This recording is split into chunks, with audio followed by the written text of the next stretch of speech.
reading for today. And we'll say a short word, and then we will get to our baptism. This is Colossians. This is Paul writing from prison to the congregation. And as he often does, he starts his letters with a proclamation of the one in whose name he writes and ministers and does his apostle work. So we are from verse 11 to verse 20, talking about Christ, strengthened with all might according to his glorious power for all patience and long suffering with joy, giving thanks to the Father who has qualified us to be partakers of the inheritance of the saints in the light. Now, at this point you might be thinking, wow, that's a mouthful. But keep in mind, for the Greek people, or the people in the Greek world to whom Paul was writing, if you could write in long sentences without commas and without periods, they liked that. They thought it was very impressive. The longer you could make a sentence, the more people would listen to you. We're quite the opposite. We like our sentences short and to the point. So it's always a bit of a challenge translating Paul, but you'll see a few of those sentences as they go. Here's another one, verse 13. He, Christ, has delivered us from the power of darkness and conveyed us into the kingdom of the Son of his love, in whom we have redemption through his blood, the forgiveness of sins. He is the image of the invisible God, the firstborn of all creation. For by him all things were created that are in heaven and that are on earth, visible and invisible, whether thrones or dominions or principalities or powers. All things were created through him, and all things were created for him. And he is before all things, and in him all things consist. And he is the head of the body, the church, who is the beginning, the firstborn from the dead, that in all things he may have the preeminence. For it pleased the Father that in him all the fullness should dwell, and by him to reconcile all things to himself, by him, whether things on earth or things in heaven, having made peace through the blood of his cross. This is the word of the Lord. Thanks be to God. If you're exhausted after that, so am I. There's a lot to unpack, and we can't possibly do it all in one sermon. But because it is Christ the King Sunday, I think it is fitting to speak about just how dangerous it was for Paul and for the early church to put something like that in writing. You see, at the time of Paul, to be a Christian, to openly, publicly be a Christian, was a very dangerous thing to do.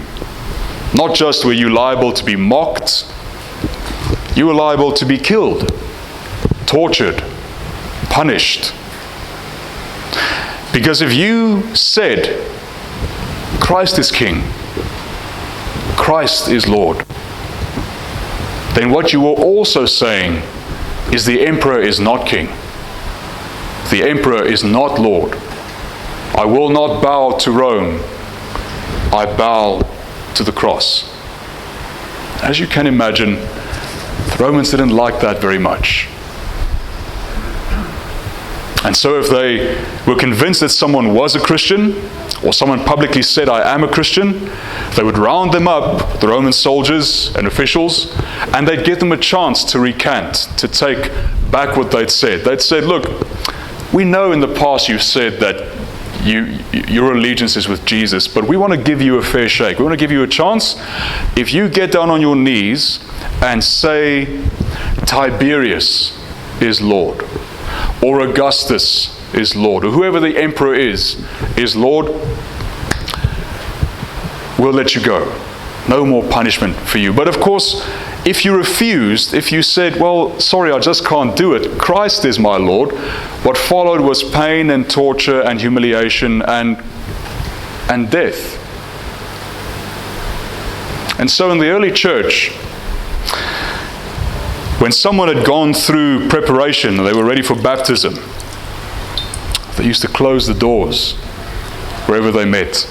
They used to close the windows, close the doors, and then they'd get this new person who is coming into the baptism, into the family of Christ, to say the Apostles' Creed.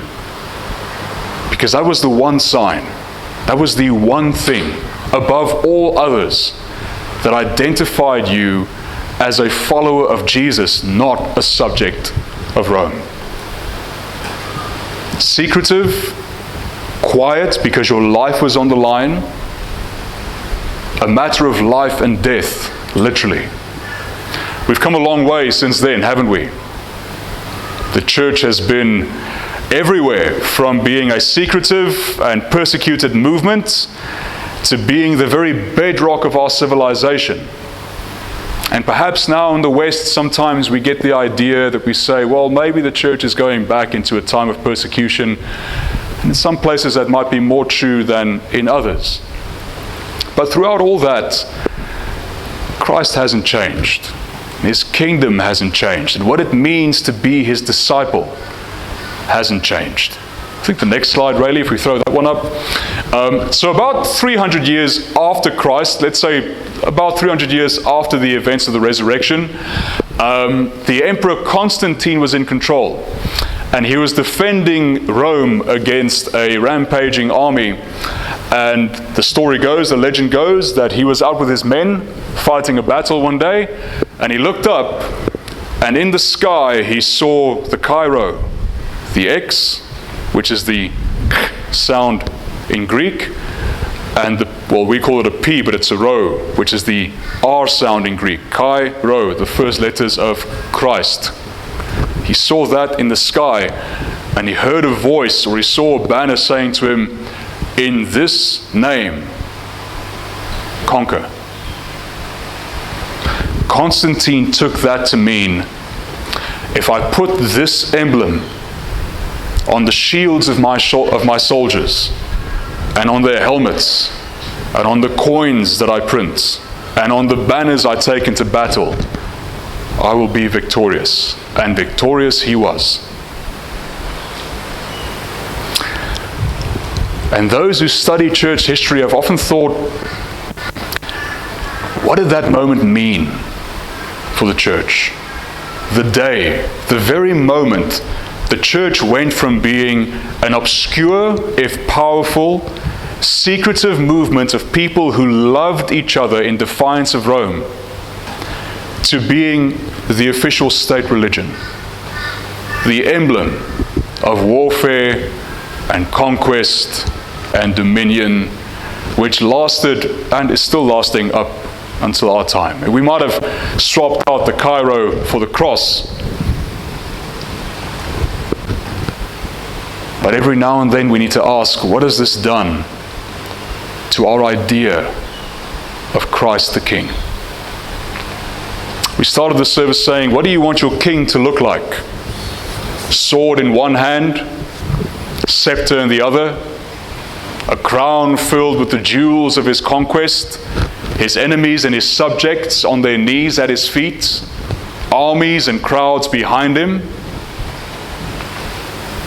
Very often, that's the image of Christ that we conjure up, that we just can't seem to shake. And the world has done a good job of saying, yes, that's the kind of king Jesus is. He's the all-conquering, all-powerful. He's the one who looks like a celebrity and speaks like a prophet. All he wants and all he deals in is success and power and acquisition and wealth and esteem for his people. But then we turn back to the Gospels and we find time and time again the opposite. And we must, at some point, realize the mistake we make when we think, even for a moment, that Christ the King is in any way or form like any other king or ruler or president or monarch that has ever been or ever will be. Because he is always the exact opposite.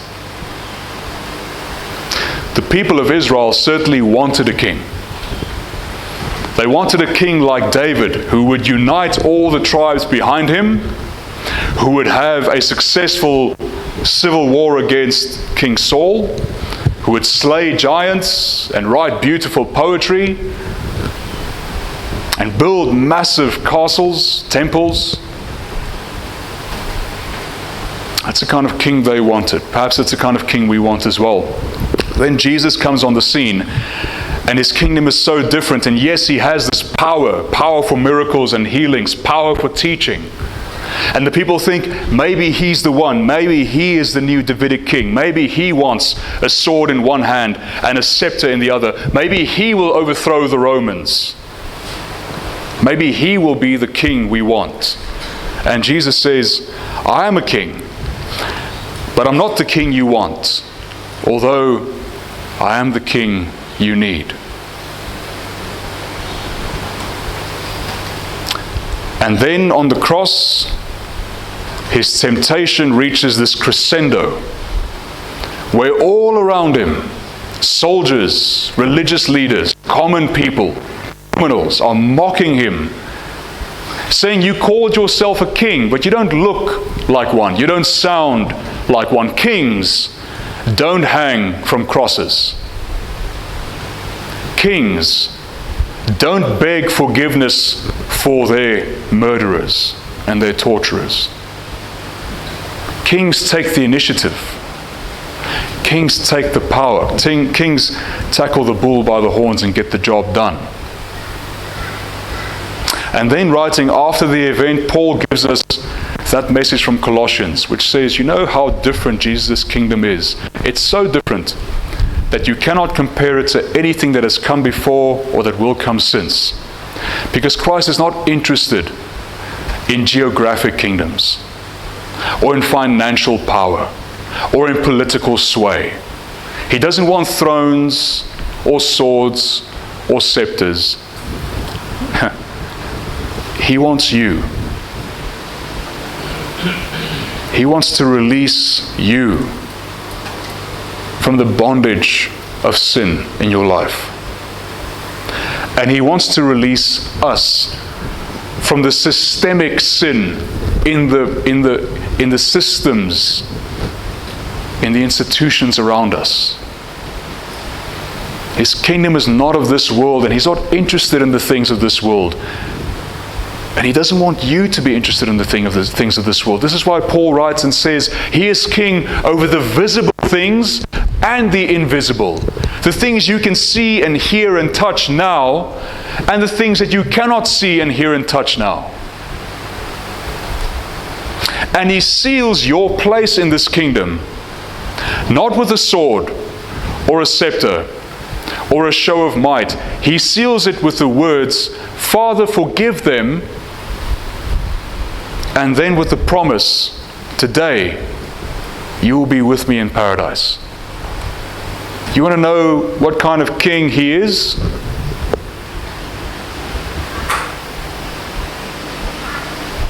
A king, a warrior king, who deals only in forgiveness and love. A warrior king who defeats the very powers of sin and evil and death by compassion and forgiveness and grace. So different that every time we celebrate Christ the King Sunday, we need to stop ourselves and ask just what that means and why it is so important. Now we can go on and on about what the reading means, or we can put it into practice. And we can celebrate a baptism together. That sign, that one, what's the word I'm looking for? Irrefutable sign that we as a congregation, but that one of us specifically today, recognizes the kingdom and the kingship of Christ. Here's what we're going to do. Rob, if you go get the kids. Thanks. Rayleigh, if you put that first slide up. We're going to read a bit about what Paul says about baptism.